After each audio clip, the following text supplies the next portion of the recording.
Good morning and welcome to the Cover1 Buffalo Podcast. I'm not used to saying morning, but it's a fun, exciting time to be able to get together here. You are joining your normal host, Greg Thompson, and today I am joined by special guest Matthew Fairburn of The Athletic. Matthew, how we doing?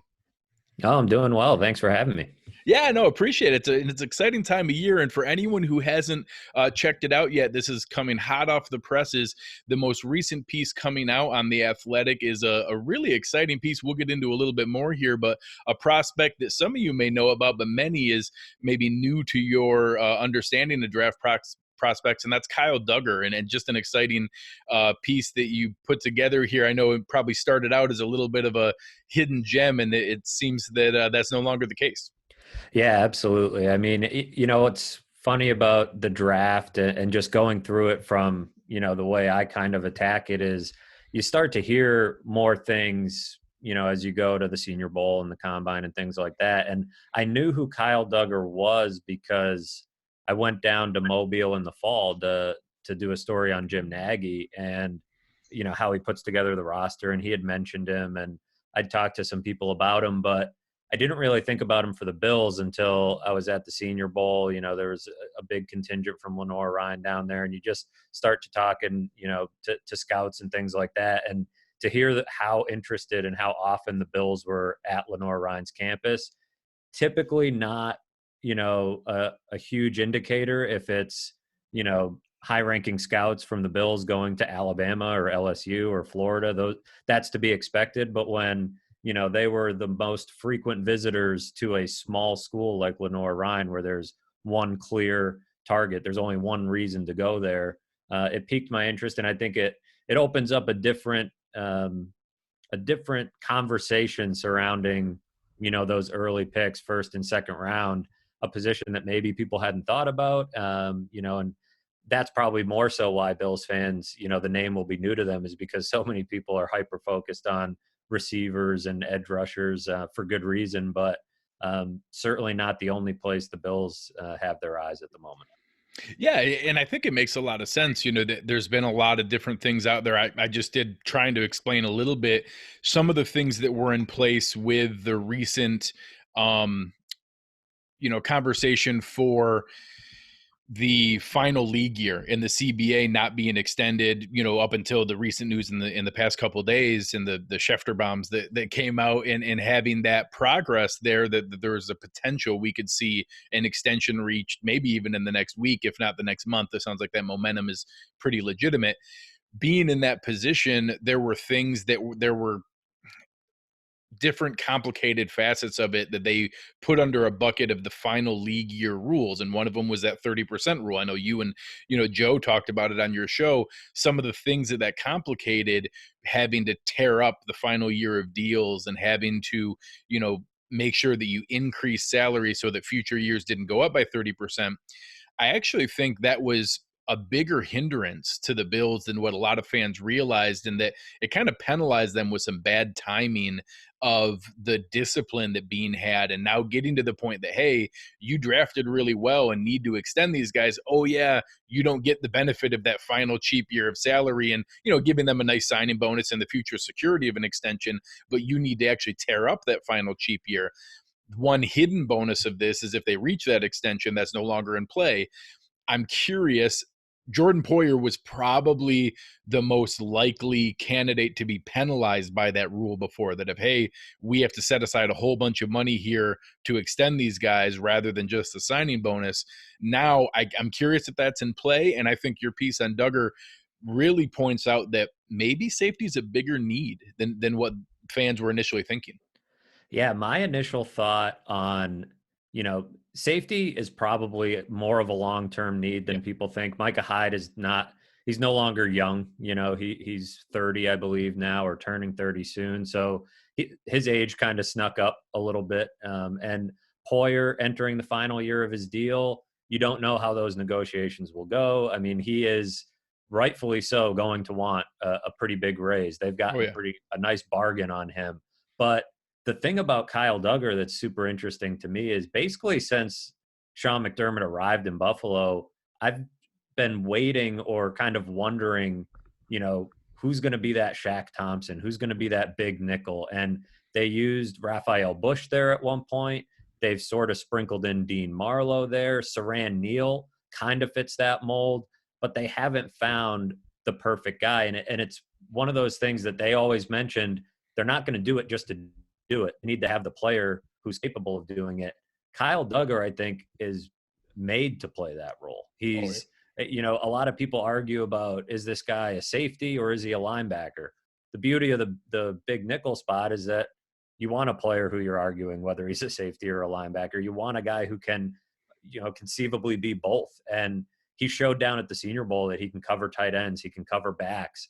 He played cornerback in college, and actually the coaching staff there had to convince him to move to safety because he fashioned himself as a bigger Jalen Ramsey type corner. So he's so well versed in different roles on the defense that he should be able to pick up a position like that Buffalo nickel spot and, you know, really make it his own. And so if they were to invest an early round pick in Kyle Duggar, I wouldn't go as far as to say it means the end of Jordan Poyer.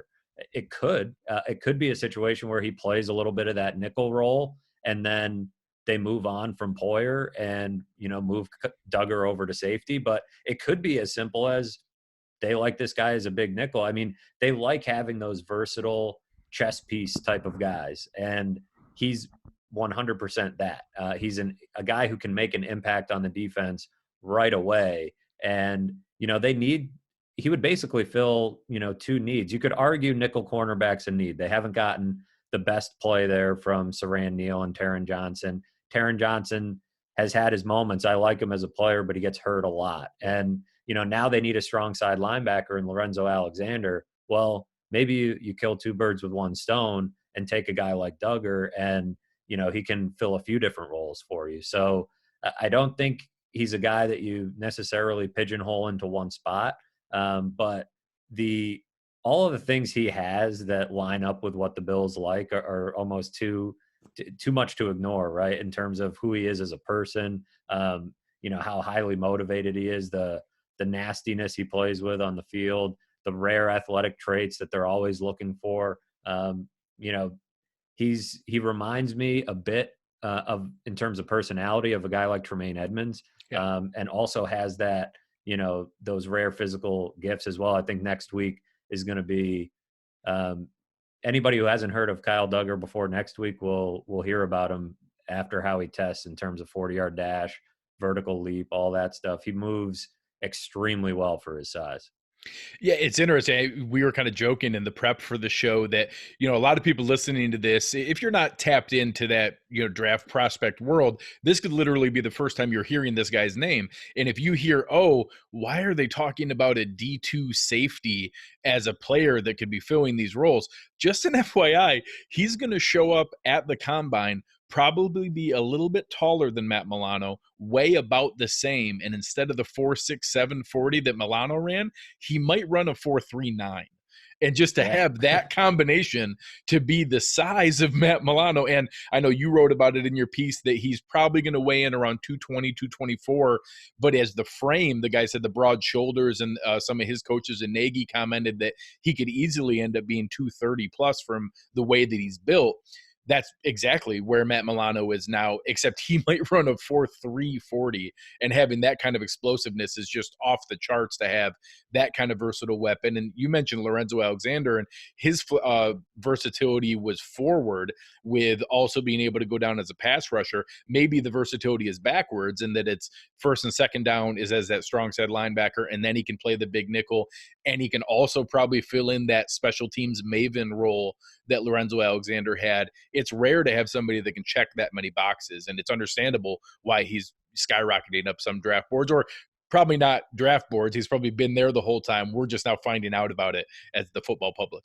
Well, he is one of those guys where, you know, you hear the term skyrocketing up boards all the time. And like you said, usually that's the outside world catching up to the NFL world. But in this case, it is sort of a case of a guy skyrocketing up draft boards, because you first see a guy like this, if you're a scout and you think, okay, he's playing D2, I have to put a conservative grade on him. He's got to be day 3 because, his physical traits are amazing and he's dominating at this level, but that's really hard to project. Until you see him at the Senior Bowl, that's when you can feel more comfortable putting that day 2 grade on him. And then if you're, in a spot where you see him run in the 4.3 range, like you're talking about, all of a sudden, yeah, maybe there's a team that can talk themselves into it at the end of the first round because they don't think they can wait until the end of the second round. And you mentioned special teams.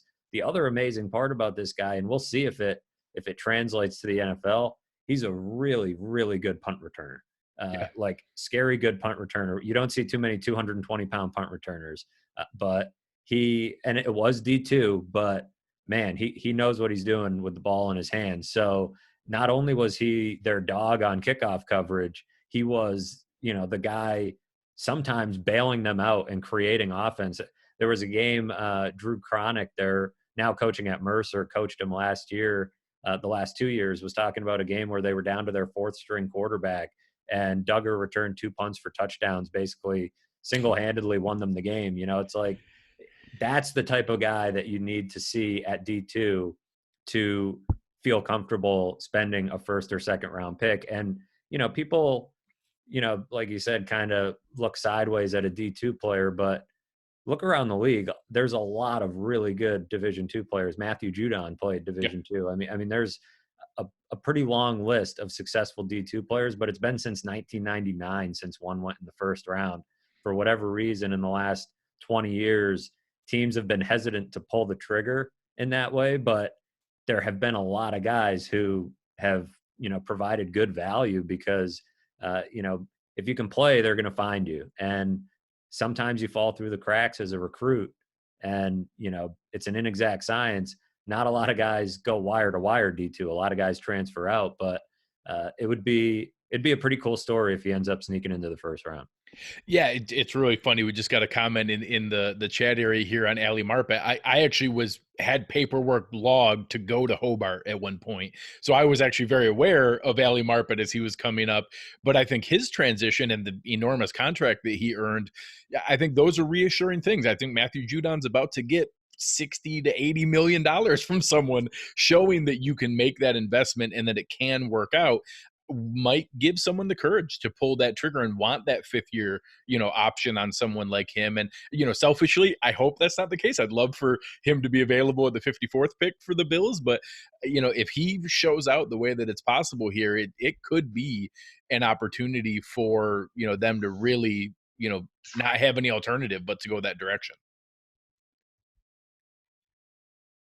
I know it's a pick that probably won't be popular, one that, people will need to talk themselves into over the next couple of months, but he's a name to definitely keep in mind because there are teams at the end of the first round who really like this kid. And I don't know if, they're at the point where they would pull the trigger, but the thing about him is he's so clean. The only thing you poke a hole in is the fact that he played D2. The only other thing you could maybe, kind of raise eyebrows at is the fact that he's a little bit older. He did play 6 years. Didn't play 6 seasons, but he's been in college since 2014. So he's a little bit older than you would prefer, but he's not, an old man by any means. There's plenty of guys that are going to go in the first round that are his age. And those are things that, those are minor things. At that point, you're just nitpicking. You're looking for a reason not to pick him. If this guy went to Mississippi State, nobody would have a problem with him in the first round. And I recognize that level of competition is real and that adjustment is real, but I think he showed at the Senior Bowl that he's more than capable of that. So he's the type of guy that I think would really fill an understated need for them on defense and provide them kind of an impact guy. They've, been very adamant since they got here. And, Brandon Beane's always, joking with us, like, you guys didn't believe me, but we go best player. You guys never believed me, but we're going to pick the best player. And that means that they're not going to force a wide receiver if they don't have to. They're not going to force a defensive end if they don't have to. And if this guy grades out the way I would expect him to, then he'll be in the conversation there because it will be hard to sit there and say, can we wait till 54? It's not an easy conversation to have in the draft room. And when a guy checks so many boxes like this guy does, somebody's going to talk themselves into him, and it won't be very hard to do. Yeah, I didn't plan on the whole podcast being about Kyle Duggar, but it's interesting when any fan who's listening now and has gone on the Draft Network or FanSpeak or any of these mock draft machines, the scenario that I'm about to describe here. If we go through those first 21 picks and we don't have AJ Epinesa or Clavon Chason or Henry Ruggs or Jerry Jeudy or CD Lamb or one of those obvious picks fall to us, you get into a space, or say Laviska Shenault goes in the top 21 picks, say Yetur Gross-Matos goes in the top 21 picks, and all of a sudden the 6, 7, 8 names that you see thrown around so often, what if those guys go in the top 21 picks and that those happen to be the areas that are there? I think you get into a space where they're looking at best player available, and that could open up things like a cornerback like Christian Fulton. That could open up things like a Kyle Duggar. It could open things up like an offensive tackle that I don't think a lot of fans are thinking about being a priority today, but there could be a scenario where that's genuinely the number one option on the board at the moment. And like you said, they've shown that that's going to be where their preference is. And I think that kind of takes us into my questions on you preparing for the combine. Obviously, doing your homework on a player like this for your story makes sense. When you're going down to Indy, one, is it based on, hey, you're going to have a great opportunity to talk to pretty much every decision maker in the NFL in one spot? Is it more prospect focused? Do you do more homework on one set of positions? Obviously, probably a little deeper on defensive end or wide receiver, if that's logical for the Bills, or do you kind of let the performance speak for itself, that if you have a DK Metcalf blow up, that's going to be where the story takes you? Give the fans a little bit of insight on what's your prep for an event like this. Yeah, so it's changed a bit over the years. So most people probably don't know, before I covered the Bills, I covered the draft for SB Nation as a whole. So back when I was doing that, certainly it was more prospect focused, storylines of certain players. And, all the players are available to the media there as well. So that's a good opportunity to get some face time and, sort of lay the groundwork for stories. As I've, especially now at The Athletic, we have Dane Brugler as our draft guy. I don't really need to be necessarily telling people who the best offensive tackles are, or what a certain performance means or anything like that, because I can point to Dane Brugler. He's the closest thing, he does the job like an NFL scout. He's been offered, jobs, I believe, to be an NFL scout at times, or to work in that capacity. So he knows how it's done, and he, I think, is, as good as it gets in that regard. So that frees me up to, certainly focus on the Bills angles, right? Sean McDermott and Brandon Beane will talk. Like you mentioned, all the important decision makers are down there. There's a ton of agents down there. So it's actually all the agents have to be down there for a meeting. And so it's actually a good time to start thinking about free agency. In terms of on-field performances at the combine, I don't need to relay a lot of that to people, because the weird thing about it is, you mentioned DK Metcalf blowing up, right? He's going to be available. A guy like that will be available to the media before he does his drills. And so even when he blows up, you're not really talking to him about how he blew up.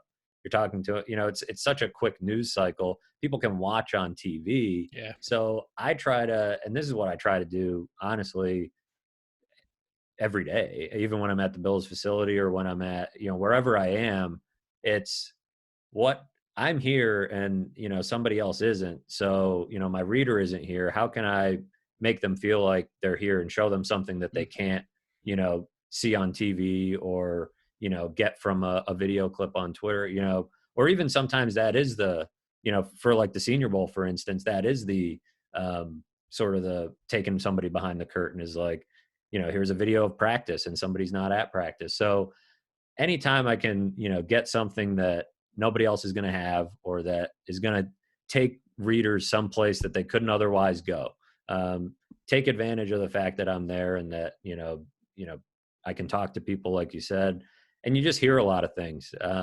Sometimes it's more productive for things that you don't write that week. It's actually, as far as news goes, not the newsiest week in terms of content, right? Of turning out daily content. It's good for laying the groundwork for what's to come in the next few months of, getting a feel for the landscape of the draft class, getting a real feel for the landscape of free agency, which guys are going to hit the market, which guys won't. And yeah, just overall networking with scouts and front office people, coaches that are down there, agents that are down there. It's a really productive week from that standpoint. And a lot of times maybe people don't see it that week, but a lot of the stories you'll see between now and the draft, the groundwork was laid down there. So yeah, sometimes it is, like you said, a certain position, right? Maybe there's some offensive tackles that are of interest, or a few wide receivers that I didn't get at the Senior Bowl that people might like to hear from. But a lot of times those guys are speaking at a podium, and that's on TV. And, again, try to go somewhere that everybody else isn't, to give people something that they can't get anywhere else. No, that's a perfect segue into a question that I had prepped you for, that is honestly the closest I've ever been to true professional jealousy. When you got to do your scouting trip with, the leadership and Bean and Joe, I believe it was Bean and Joe Shane. Yep.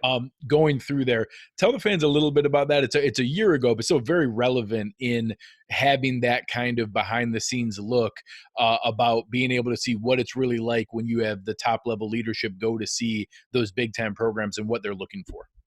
Yeah, that was an awesome experience. It was a really cool story to do. One I'd wanted to do, an idea I'd had for a number of years. Doug Whaley wasn't interested in it. And Doug Whaley, and there was an old PR staff that wasn't super interested in it, when I brought it up, and not super surprising that they weren't. But last year, new PR staff, new general manager, I thought, maybe they're a little bit, more open to this. And it was actually, the season wasn't going great. And so you're kind of looking for different things to write. Everybody knew it was one of those years that was not going to go well, but that wasn't an indictment of the leadership in place, so it was. Yeah, it's a nice luxury at the moment. Right. You're kind of looking for, different things to keep you busy, because I don't want to say it was a wasted or a nothing year, because there was a rookie quarterback and people were interested in that, but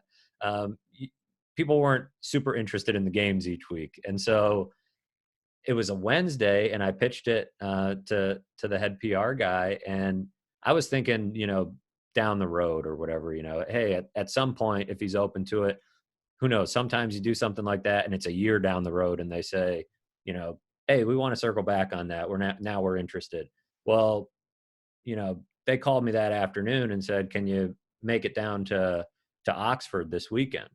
And it was like, yeah, sure. So yes, I can. They were going to Ole Miss, South Carolina, and Oxford, and then Alabama, LSU at night. So I flew down to Memphis on Friday night, drove to Oxford Saturday morning, dropped off my rental car, and went the rest of the way with them. It was one of the weekends where they had access to a private plane. They don't always have that. So it's not the typical life of an NFL scout. When you're a GM and, your owner's willing to, invest the resources necessary, yeah, you can fly private once in a while. They don't always do that. And the typical area scout is driving a bunch of miles in their area. But road warriors. So we met at Vaught Hemingway Stadium in Oxford. I sat next to Brandon Beane and Joe Shane in the press box. And, from there we went, they had a car pick us up, and we took a private airplane from Oxford to Baton Rouge. Same thing, a car service to get to LSU, that was sort of the tough part about it, was getting in the building at LSU, getting a credential in time, because I found out on Wednesday that I was going to be able to do this. And as it is pretty much every year, LSU Alabama was the game of the century, right? It's like every year it's the biggest college football game ever. So they were kind enough to accommodate me. But yeah, it was sort of getting an idea of, I knew Brandon Beane was pulling a lot of these 2 games in one day type of thing. And occasionally he and Joe Shane would do it together. It not as common as you think. Brandon Beane was the only GM I saw all day. And those were 2 high profile SEC games. And we didn't see another GM in either press box. So it wasn't, it's not the most common thing for him to log those kind of hours. I mean, they were at Mississippi State the few days before that, and flew over to Ole Miss the day before because they like to get in some practice. They learn a lot at practice, talking to coaches, talking to trainers, things like that. But it's a long week. I met them at probably 9 a.m. in Oxford on Saturday, and I think we landed in Buffalo at like 2 or 3 in the morning. And, of course, they're getting up and going to a game the next day. It was a home game against the Bears. So it's a long day. It's a lot of travel and work to put eyes on a prospect, which sometimes you think. My big question was, why do you need to be here?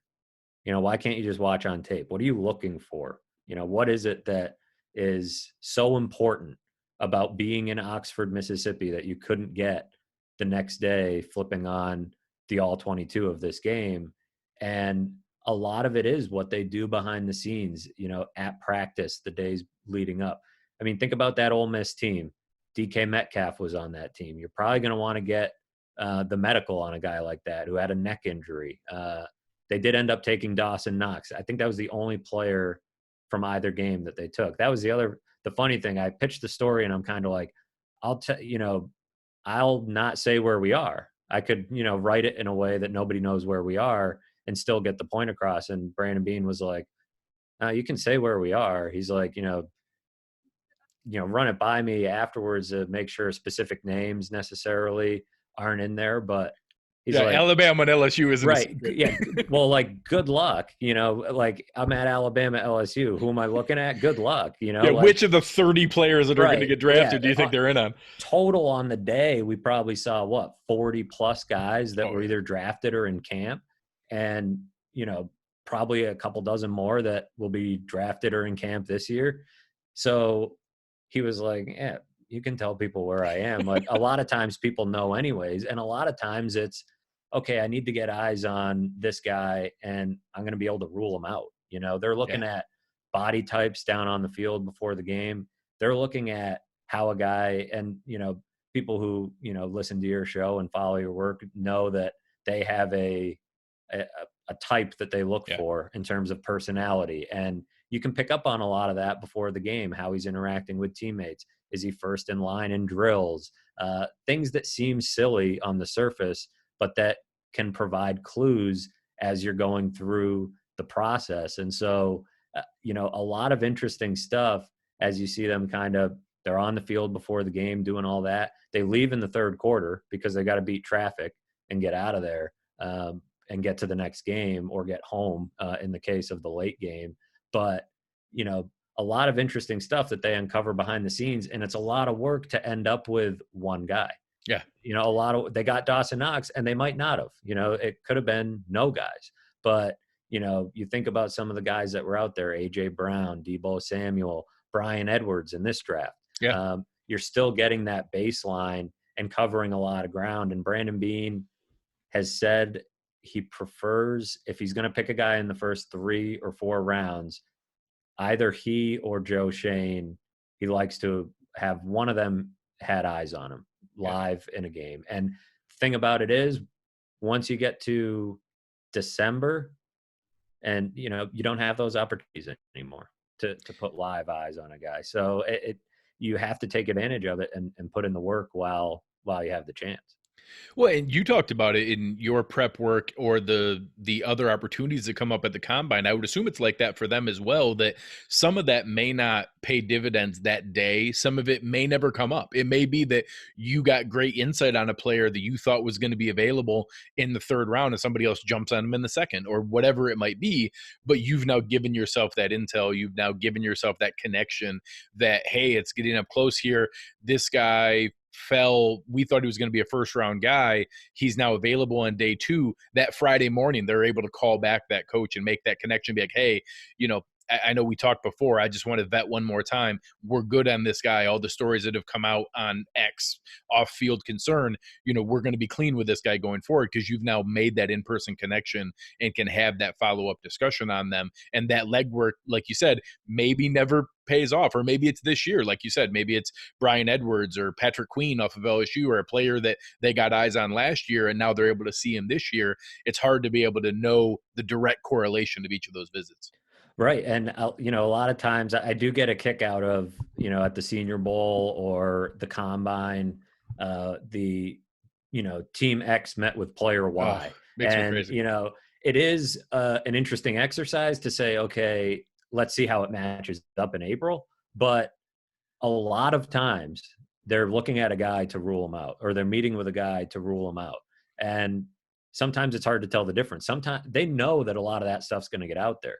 And so, maybe they bring a guy in for a pre-draft visit as a smokescreen or as the final test to say, yeah, this isn't our type of guy. And the other thing too, and this is very big with this staff, maybe not all staffs, but they're very, prepared and very, meticulous in terms of their note gathering and the scouting system that they implemented when Brandon Beane got here.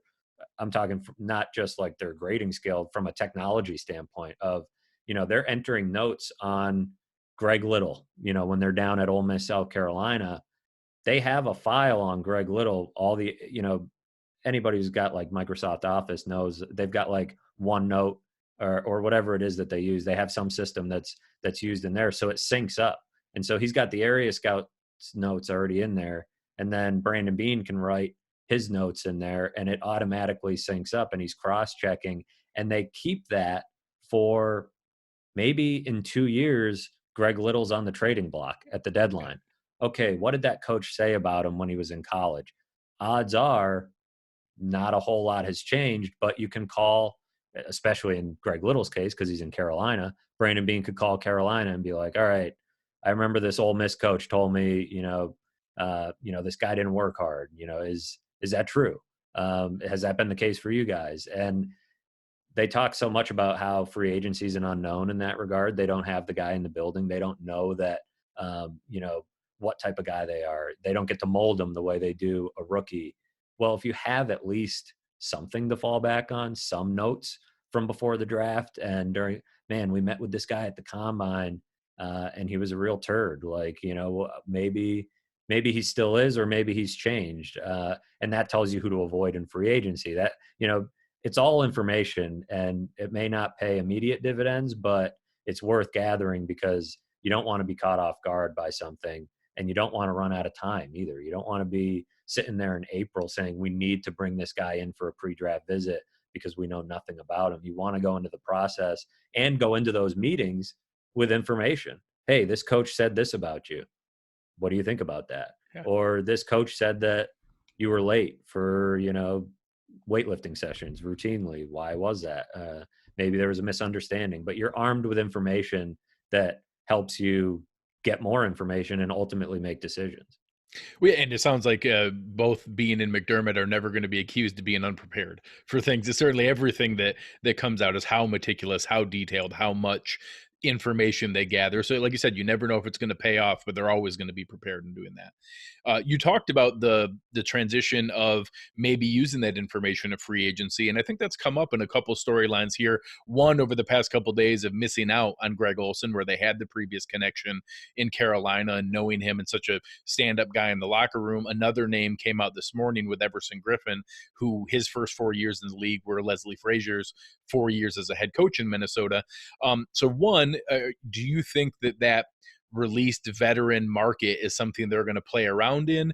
A secondary question on that, do you think that the scenario of Greg Olsen was just checked all the right boxes of that short-term investment, a guy that they knew, an NFL Man of the Year winner, and just couldn't be turned down? Or is that more of an indication of a need at tight end and what they might see going into this offseason of free agency? Yeah, I don't think they're, in desperate need of a tight end by any means, but I also don't think it's a position that they're going to overlook. And Greg Olsen was certainly a unique case, right? A guy that they knew really well, knew would be that leader that they want.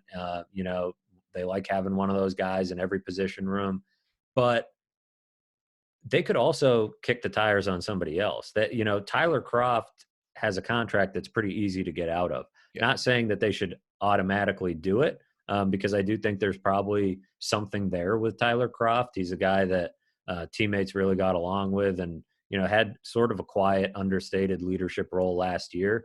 But if you kick around and you say, oh, well, like with Greg Olsen, well, here's an upgrade and we can, move on from Tyler Croft. I think that's something they're always going to look at. And I do think tight end is, one of those positions. Look, everybody talks about the need for a receiver, which is real. They definitely need one. They need pass catchers. They need playmakers. Yeah. They need guys that can, make an impact on the passing game. And you don't want to ignore tight end, because, oh, we got Dawson Knox and this and that. Yeah, Dawson Knox is good, but there's room for two tight ends on the field. Brian Daboll's, made use of that in the past. So they're never gonna want to, be in a place where they're desperate for something. Probably the only time I've seen them really be desperate is when they, needed a quarterback in 2018, and it was obvious, and they moved heaven and earth to do it. They didn't get, raked over the coals or anything, but they weren't dealing from a position of strength either. Yeah. People knew they really needed a quarterback. They try not to operate that way, and that's why you see them in that veteran free agent market, because if you can add a guy before free agency, that helps you out. It helps you be in a spot where, okay, yeah, it'd be great if we can get, X defensive end at this value, but we already got Everson Griffin, so we don't have to feel like we're in a position where, we're desperate. So I think, a guy like Griffin would make some sense. I feel like anytime a veteran who is one of those guys, like a Greg Olsen, or a guy that they know, and a guy that is, of a certain makeup, character wise and leadership wise, it's always something they're going to explore, because it's a bit of a market inefficiency in some ways. The earlier you can get those guys in, the more, heading into free agency and the draft. And it doesn't always work out, like Vontae Davis, but it's, something that they're always going to explore, because you can, get some guys. Look at Spencer Long, great example. They make that move. They didn't feel, okay, we got Spencer Long, we're set. They thought, all right, we got Spencer Long, let's add some more competition. Already got one guy in the door, but let's keep adding to it. And that gives them a lot of flexibility. So you're right to have your ears perk up when you see a veteran get cut, and, think the Bills are going to kick the tires, because they do wisely look at that, and it's a good chance to get some value. Yeah, they've obviously shown a history of some of those, and I know not the released portion, but a pending free agent I think is very similar to Griffin is Mario Addison coming out of there, and you have the connectivity, not only Eric Washington coming over as a D-line coach, they're actually both Grambling alums, and have a close relationship there. That's an area where either, and I some fans bring this up, last year the opposite was true in my perception of Devin Funchess, and that, hey, that was a draft pick of that class. Well, he sat out there for a long time with no offers, waiting for anyone to be able to dangle anything for him, and Bean and McDermott never even brought him in for a visit. So sometimes history can tell you why not to pursue a guy and why he won't be a fit, but they also have obviously utilized that, and that people, I think, overplay the Carolina connection thing sometimes, but it's real, and they're going to use that history, whether that's any of their guys in their previous stops. Joe Shane has some history with some of the Dolphins free agents that are coming up this year. There's obviously some of the guys that might get cut loose in Minnesota with their cap problems. Leslie Frazier has some intel, and it would be silly not to utilize that to be able to make informed decisions. Yeah, and it's sometimes it's the ones you don't know about, right?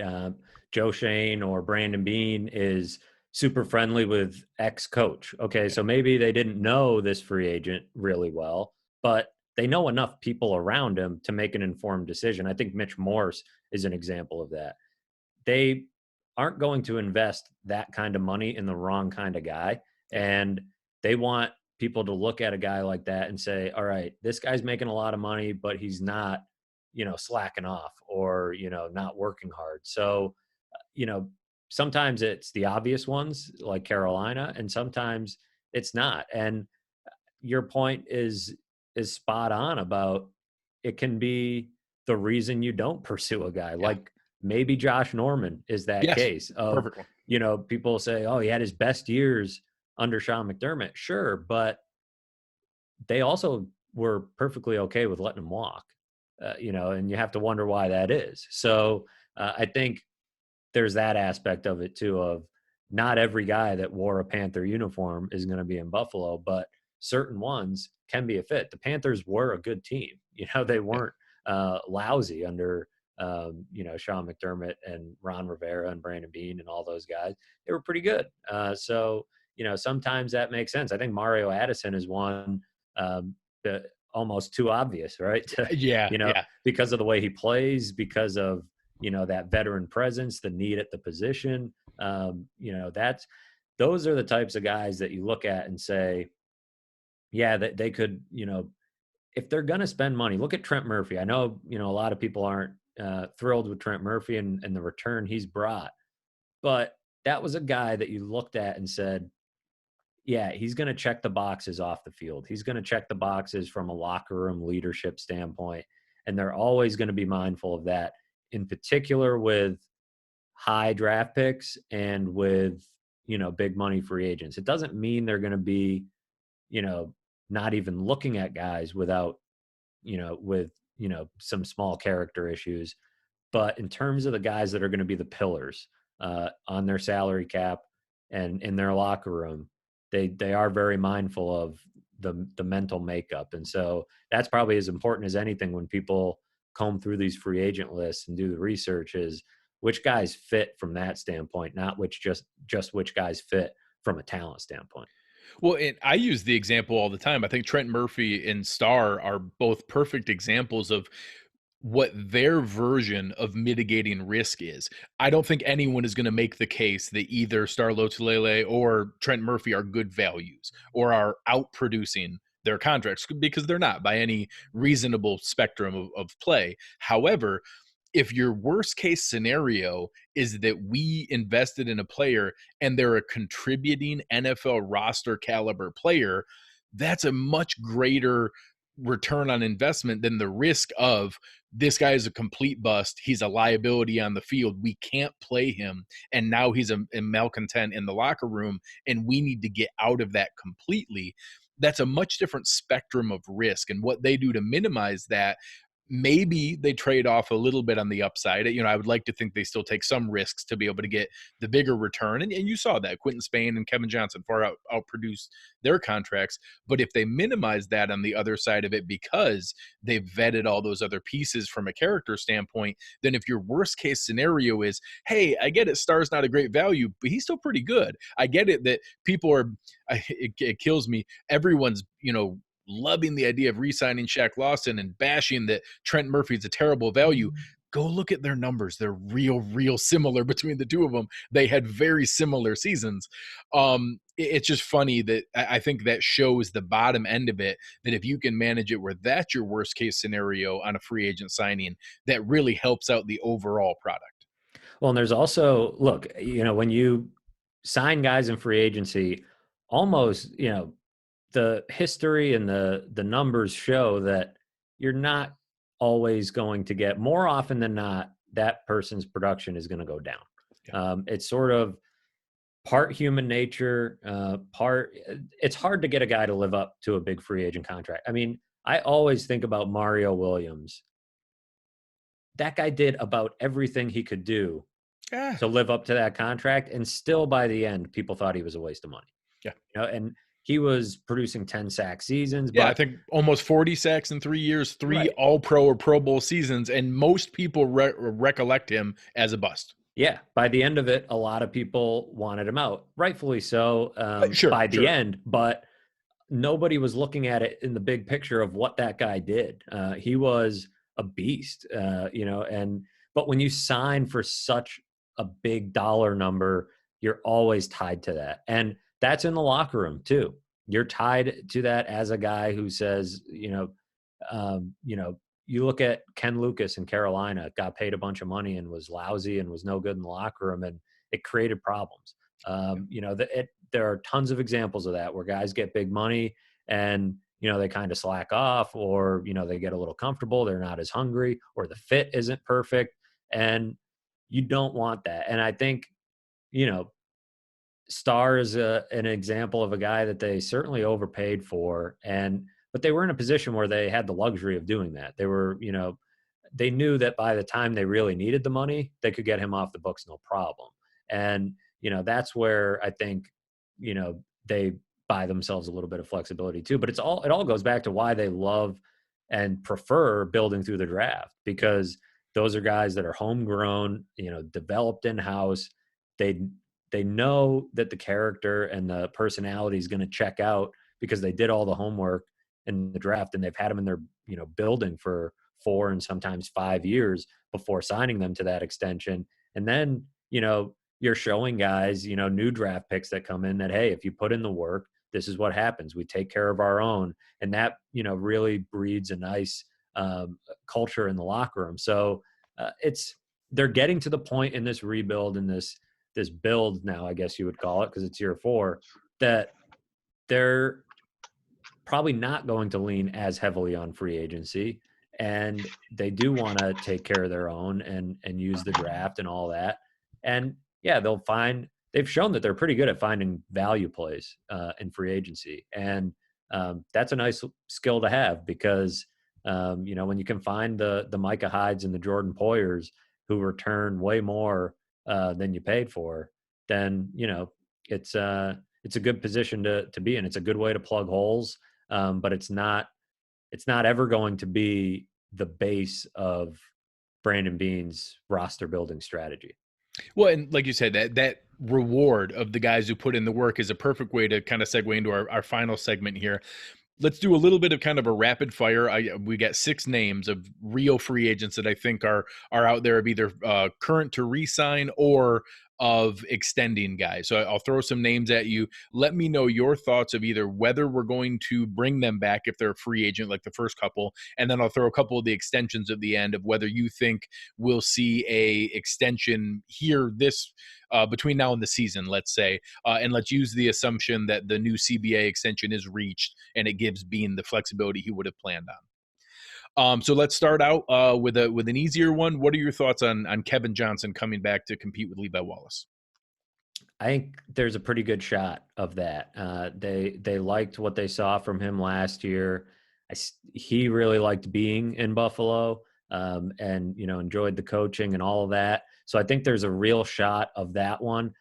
I actually think he's one of the most. He's going to be the guy that gets more looks outside and might be tempted to test free agency, maybe more so than people think. I think a lot of people are thinking, oh, Shaq, Lawson, and Jordan Phillips are the Bills' big ticket free agents that other teams are going to be attacking. But Kevin Johnson is going to be higher on that list than people think. So I'd say there's a definite shot that he's back, and I think they should make an effort to bring him back. But he might be tempted to see what's out there, because I think some teams are going to be interested.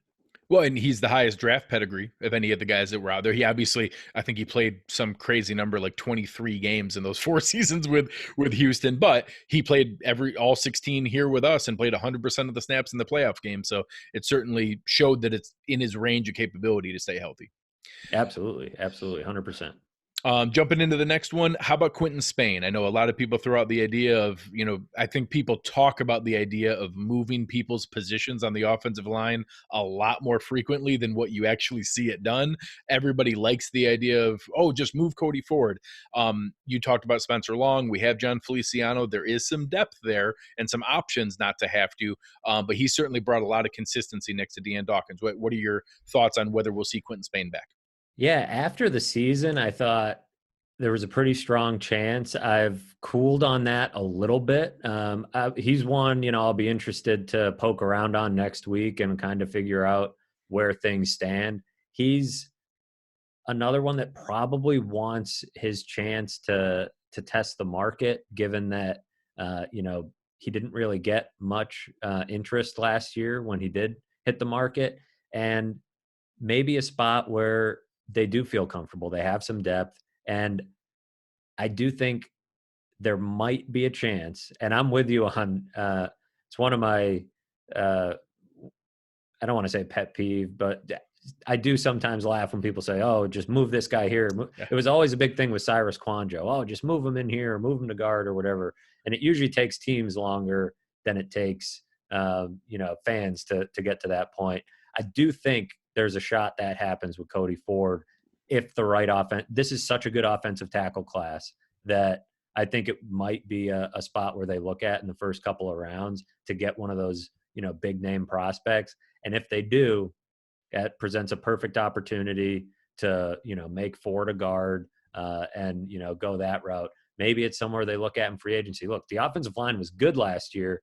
It was not great. It looked really good because of how bad it was the year before. They made such a huge jump forward, but they were still below average in most categories. So Yeah, I think historically terrible to average looks really good. Exactly. That was they were crawling out of a deep hole that 2018 dug.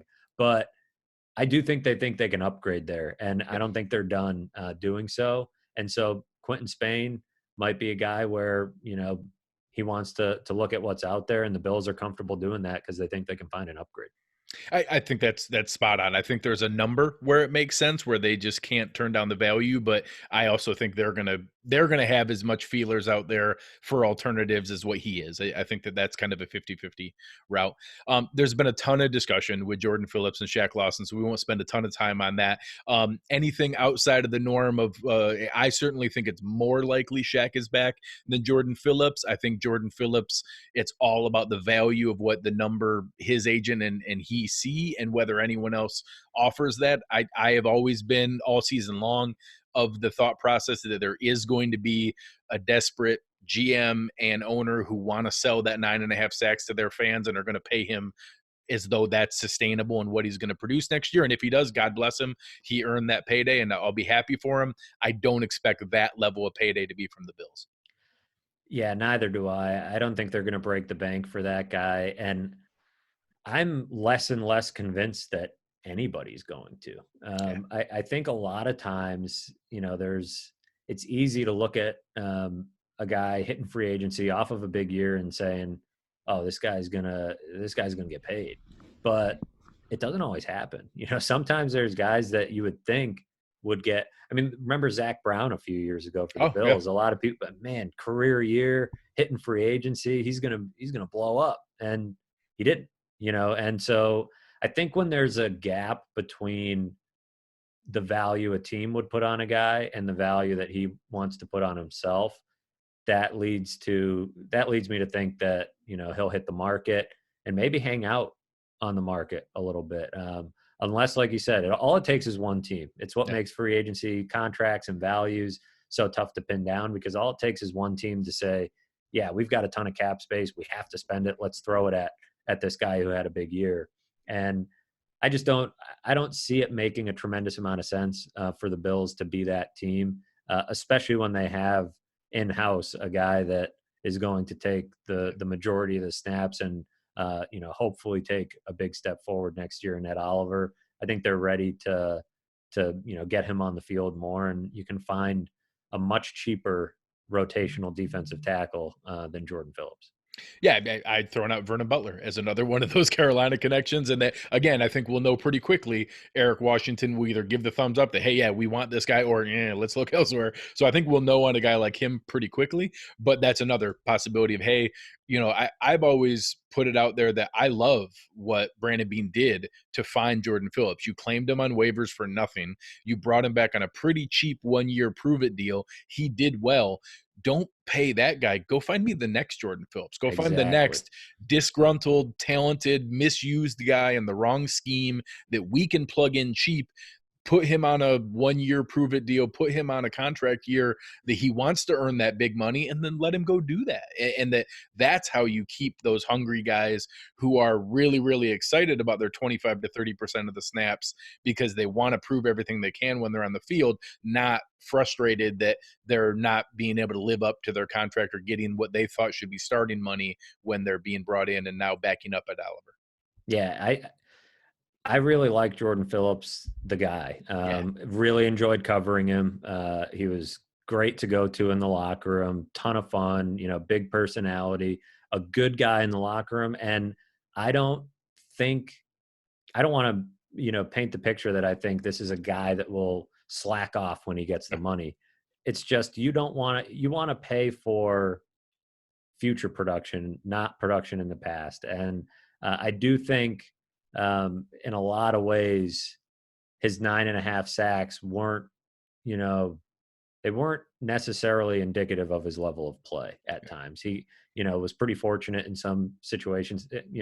Sacks are sacks, but some of them he was pretty fortunate to clean up. And so I think it's best to let him test the market. And, like you said, hopefully for his sake, he gets what he's looking for because he deserves it. He's scratched and clawed for it. I just think the Bills, for the role that he would play, especially when Harrison Phillips is back, it's not necessarily worth paying that type of money. Well, like you talked about, the information's out there. So the things you see on Twitter and that you can research, whether it's use SIS or you use Pro Football Reference or you use PFF or whatever people prefer for their advanced stats, his 2018 and his 2019 were very similar. If you look at his number of pressures, quarterback hits, and people measure those differently, one season he had 1 sack and one season he had 9.5, and every other isolated element were incredibly similar between the 2 years. NFL GMs and coaches see that too. So I think it's going to be interesting where that market ends up being. Let's transition into one final piece here. There are 4 guys I've kind of talked about as potential pillars on this team of the exact piece that Brandon Beane has talked about since day one. We want to draft well, we want to develop, and then we want to re-sign our own. There are 4 big pieces coming up here, 3 in that initial draft class and 1 in the real value that we showed in that first free agent class. How would you rank the likelihood of the 4 players being extended between Trey White, Matt Milano, Dion Dawkins, and Jordan Poyer? And how many of them, if any, do you think we'll see between now and the beginning of the season? I think Matt Milano and Dion Dawkins probably top the list for me because they need to get it done. They'll probably want to get those done before the season starts because they're entering the final year of their deals. 2 guys that I would say, especially Milano, basically from the moment Milano walked in the building, he's been ascending, and I think he still is. So that's a guy that is going to command a pretty good contract, but you want to get it done sooner rather than later. You don't necessarily want him to go out and have an even better year and then have to franchise tag him or something else. Dion Dawkins plays an extremely important position, had a big time bounce back year this year, really important in the locker room, a guy that has become a leader almost surprisingly in some ways, worked through, so, the coaching staff called him out a little bit after his rookie year or maybe it was after his second year. He had a good rookie year. So he's kind of worked through some stuff and become a guy that is a good example for them to look at and say, look, this guy wasn't perfect, but he did what we asked. He responded when we called him out, and, now he gets rewarded handsomely. Poyer is an interesting one. I'm, going to be interested to kind of kick the tires on that one because as a veteran, hasn't really gotten that huge contract and that he probably deserves the way that he's outplayed his current deal significantly. Big time. And I think he's got some good years in him. So I think they'll certainly want him back and they'll want to try to get something done. But is it going to be on his side? Is he going to be sitting there saying, man, I want to wait this out and, sniff around on what the market might look like. And who could blame him? Probably his last chance to get one of those big deals. And he's played at a level that would more than justify any team taking that chance. Davius White, certainly at some point they're going to get that done. Yeah. I don't think it's necessarily a massive priority to do it. And I don't mean that to say they shouldn't extend him. I mean it to say you can wait. He's not entering the final year of his deal. They have the luxury of the 5th-year option. That's why you take a guy in the first round, is to have that 5th-year option and to have that leverage. He's not going anywhere. He's under team control for a long time. He's a good enough cornerback that you could use the 5th-year option and you could use the franchise tag assuming there's some version of the franchise Yeah. tag in the new CBA, and have him under control for a while. So I don't think they need to feel a tremendous amount of pressure there. He's not going anywhere, and he doesn't have any leverage to go anywhere. And when he does, the only advantage to doing it sooner rather than later is you can set the market at the position, and in 3 years, it might be a bargain. It might be, you'd be sitting there saying Tre'Davious White would be like, man, the market now demands 17, 18 million a year, and I got this. So that's the advantage to doing it early. And, the point you brought up with the new CBA is a good one, where they probably now have more flexibility in that regard. But I think Milano and Dawkins should be the priorities before White, simply from a timing standpoint of there's more of an impetus to get it done because there's only one more year of team control. And if you enter into that unknown spot after the season next year of hoping you can get a deal done in that time crunch, the closer a guy gets to free agency, the more he can taste the open market and the big dollars that get thrown around there. And the more they're going to want to say, maybe I'm going to try to get some of that. So getting those done soon would be, I think, a smart move, and probably should be the priority. Those are two good players that they should, they should want around for a long time. Yeah, and I think it's interesting, looking at some of the research that you can do. There are a handful, less than half, where they announce the 5th-year option along with an extension. For any Bills fans out there, there's no scenario where the Bills aren't exercising the 5th-year option. They get another year of Trey White between $11 and $12 million. That's a huge value compared to what they'd have to pay him overall. So there's no scenario where they don't exercise that. I do think it's interesting, and it's going to be a balance because obviously Trey White's representation knows the exact conversation we're having right now as well. There's kind of a dance between him, Marlon Humphrey, Marcus Lattimore, Jalen Ramsey, where they're all kind of dancing. They all ideally would like to be the 4th one to sign out of that 4 to each one up the next guy by the $500,000 or whatever it is to show that they got the highest rated deal. But there's also, you can sometimes wait too long and it's musical chairs and all that money's soaked up. So I'm curious to see. Yeah, I think there's a scenario where they announce the 5th-year option along with an extension. And I actually think that's in the Bills' best interest. I don't see a scenario where that's in Trey White's best interest, and that he leverages more of that money long term. So I'm curious how that goes. I agree completely that Dawkins and Milano are the most logical. And I think we'll see them, especially now with this extension and not needing to tear that up. You get Dawkins last year at $985,000 and Matt Milano just over $2 million. Those are great values this year, but they get a nice big check now for a signing bonus and the future security of 3-4 years, whatever it is, tacked down at the end.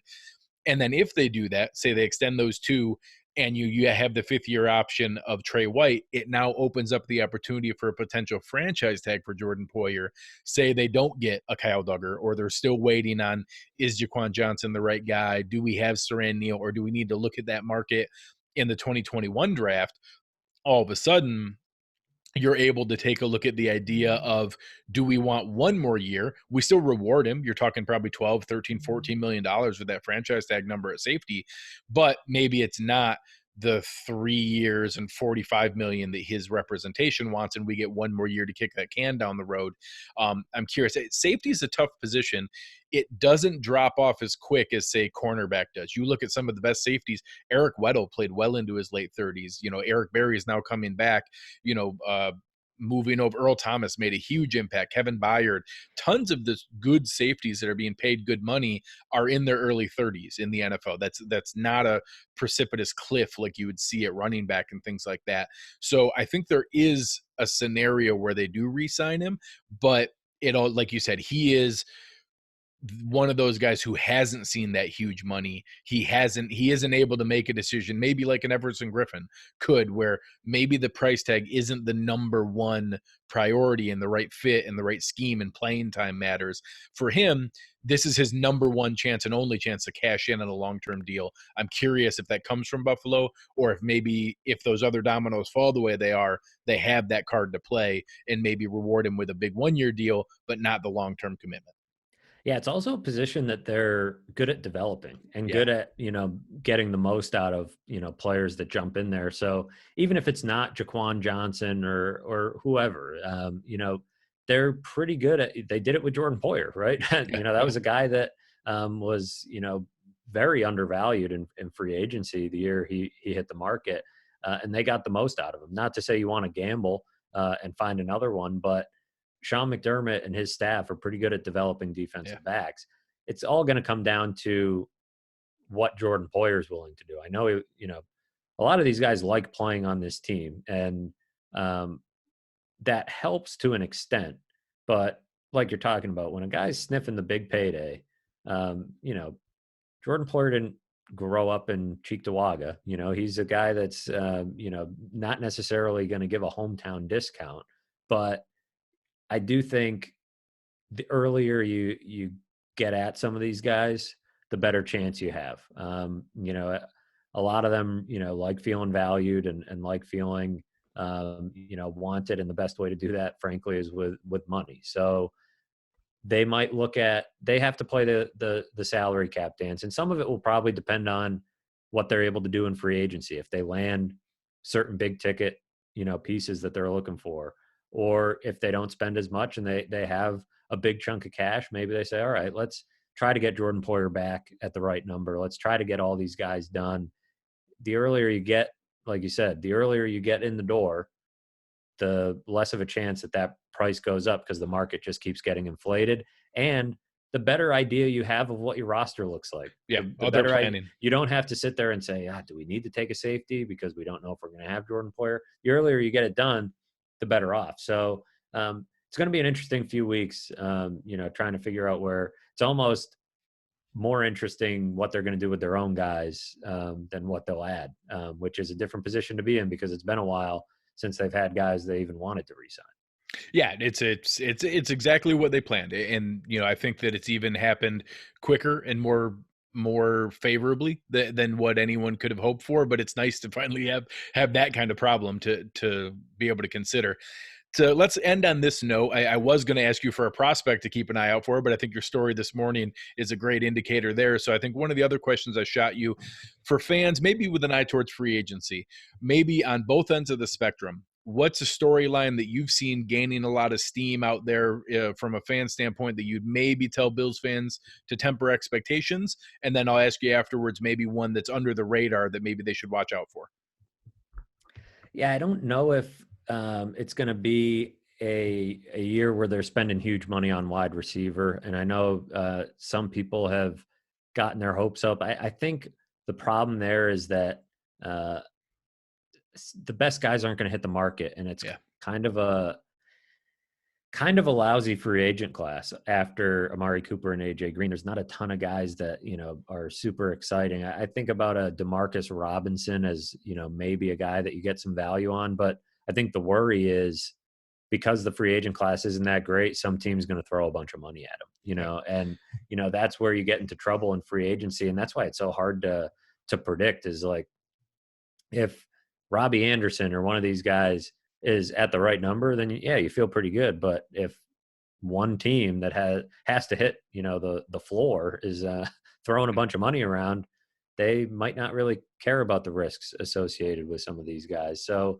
I think there's that. I think, like I mentioned earlier, offensive line is worth keeping an eye on. It's a good group of free agent offensive linemen on the interior. There's some good value there.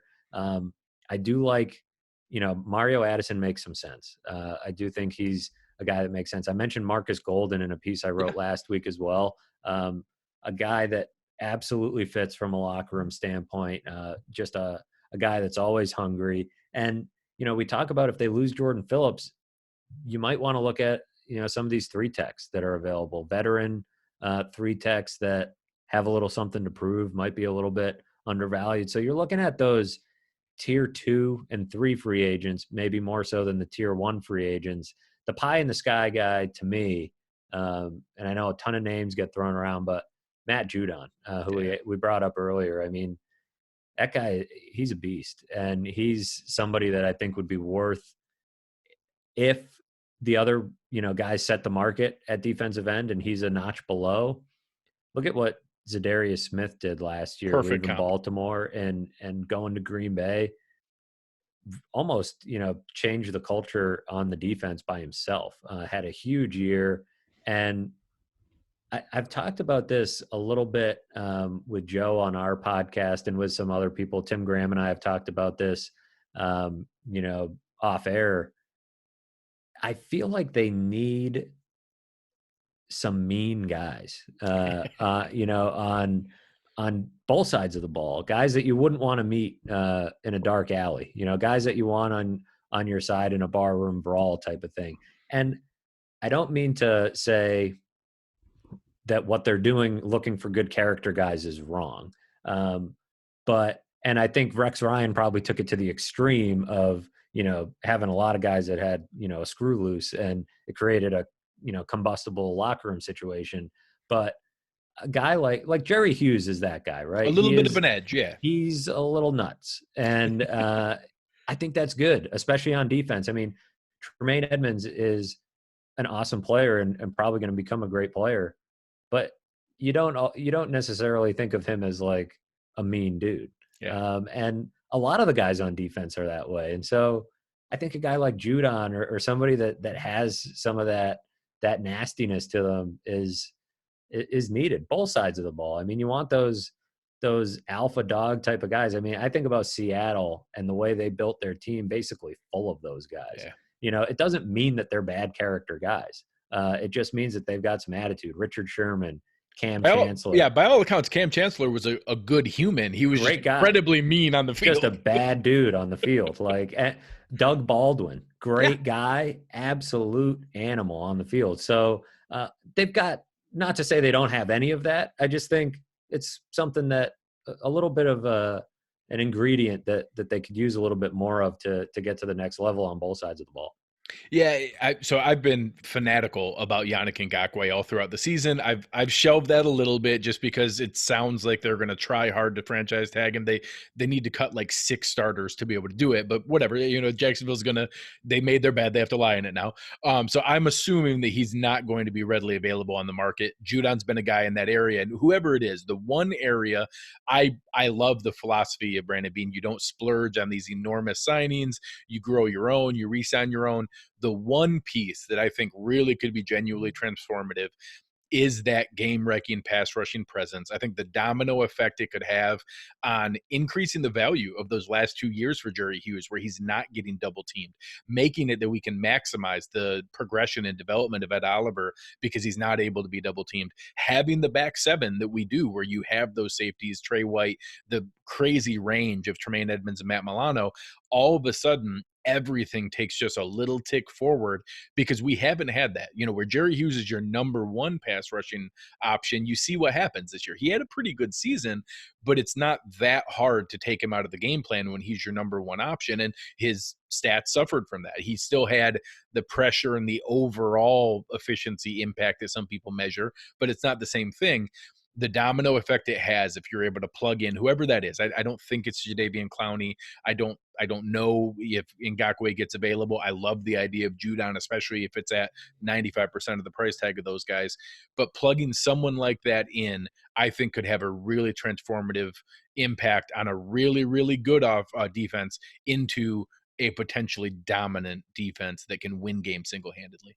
Yeah, it's really been the missing piece the entire time Sean McDermott's been here. And it's also one that, frankly, you're not going to really get after, say, the second round, right? It's hard to get a pick 22. Yeah, historically, it's just not easy because it's such a traits-based position. Yeah. You need certain traits from a height, weight, speed standpoint that not a lot of human beings have, quite frankly. And so picking at 22, you're going to have a hard time getting that guy. And so that's where, we mentioned at the top a guy like Kyle Duggar that people kind of think, man, I don't know. Or like, I think an offensive tackle is a real strong possibility at 22.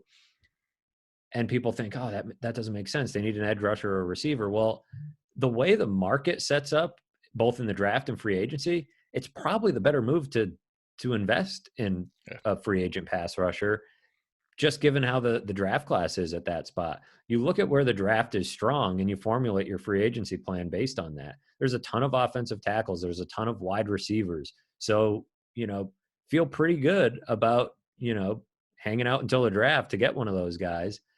Whereas when you're looking for, an edge rusher, know that at 22, the guy might be gone, or you might have a different position higher on the board. And by 54, you're not feeling super great about what's out there.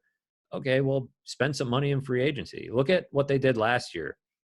3 tech looked like a spot where they had a chance to address it at the top of the draft, given the talent that was there. So they didn't do much in free agency there. They brought Jordan Phillips back on a cheap deal and got a little lucky that Ed Oliver was there and they were able to address that. So you have to kind of fit the puzzle piece together based on what the draft class looks like and what free agency looks like. And there's some damn good pass rushers that could hit the market. And if Judon's one of them, he's intriguing. And like you said, it has a real trickle down effect and really changes the defense in a lot of ways. Think about how good they've been on defense without that. Imagine if they had that missing piece, that edge rusher that could really ruin a game. It could certainly take this defense to a different level where they're creating, more big plays and changing a lot of games. And it could become an even more pressing need if Shaq Lawson isn't back. And they also have the flexibility of potentially, freeing up some money with Trent Murphy. There's always a way to free up more money. You talk about the Jaguars would seemingly be in a position to have no chance at bringing back Yannick Ngakoue, and yet you can work some cap magic, cut some guys, and make things work. You don't want to be in that position, but the Bills have plenty of money and the flexibility to free up even more money if they do decide to dip their toes into the deep end of the free agent pool. Yeah, I've used Trent Murphy's example. The Bills have now moved past the point of making financial focused decisions. Brandon Beane took that medicine all at once. We ate that pill how we needed to. But that doesn't mean that he might not make the team from a football decision standpoint where the financials are a bonus. And I think the 2 names we threw out there are the guys who would threaten him. If we were to go after an Everson Griffin or a Mario Addison, all of a sudden the numbers match up really cleanly the same way the Greg Olsen and Tyler Kroft did, that, hey, we need to give Everson Griffin or Mario Addison $7, $8, $9 million. Hey, we can cut Trent Murphy free, bring that guy in, and now we feel like we made a slight upgrade at the same dollar figure. I don't want to equate Shaq Lawson to Ngakoue and Judon, but I almost think that's the path they're going to go, in that, hey, we have a number with Shaq. We will bring him back at that number. If we decide to splurge, it's going to be instead of Shaq. I don't know that I see a scenario where they splurge on a Judon and re-sign Shaq. I think the money he's going to get leans towards a starter versus a rotational piece.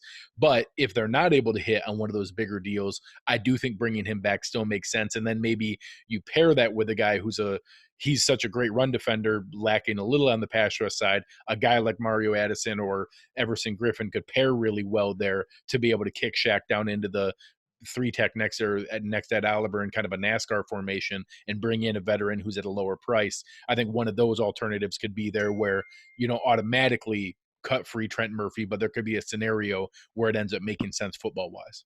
Yeah, I think they're always going to be in a spot where they're looking at certain totals that they're spending on a position rather than, and they're going to hold themselves to that so that they're allocating the proper resources rather than spending, willy-nilly on every, guy and then being out of whack where they have way too much money tied up in one position and not enough in another. I think they're pretty mindful of that. So they'll play that dance a little bit where if it's looking like Shaq Lawson's going to be gone, that's money that it's not money that's currently on the books with Shaq Lawson, but it's money that they've maybe calculated that all of a sudden is available because he's not back. Yeah, no, I really appreciate it. This has been a great talk. It's been a lot of fun, really leading into the combine, and hopefully you come back with some nice nuggets of information of the connections you make, and maybe another prospect or two. Give the guys any ideas of things to watch out for that you might have coming up here in the future. Yeah, you can follow all of our work at theathletic.com/Buffalo. All 3 of us will be down there, me, Tim, and Joe. We'll have some podcasts. We got a spot. The Athletic's got a spot on Radio Row, so we might get some guests on our podcasts and spice that up a little bit. I'll have some a leftover notebook on things I'll be looking at the combine and various off-season thoughts, some of what we talked about here. And yeah, there'll be a few other fun features coming up down the road that I've started to lay the groundwork for, and excited to get down to Indy and dig into this class a little bit. Awesome. Thank you very much here. Anybody listening now, you're probably already following Matt's awesome work here, but at Matthew Fairburn on Twitter, everything going on over at the Athletic Buffalo and theathletic.com. Fantastic stuff. Again, check out the piece this morning. Really neat insight into Kyle Duggar. If he's someone that you're already aware of, it'll be a lot of fun. If he's not someone on your radar, it's a great name to now be able to get yourself familiar with. Thank you for the time today, Matthew. You've been listening to Cover1 Buffalo, and we are out.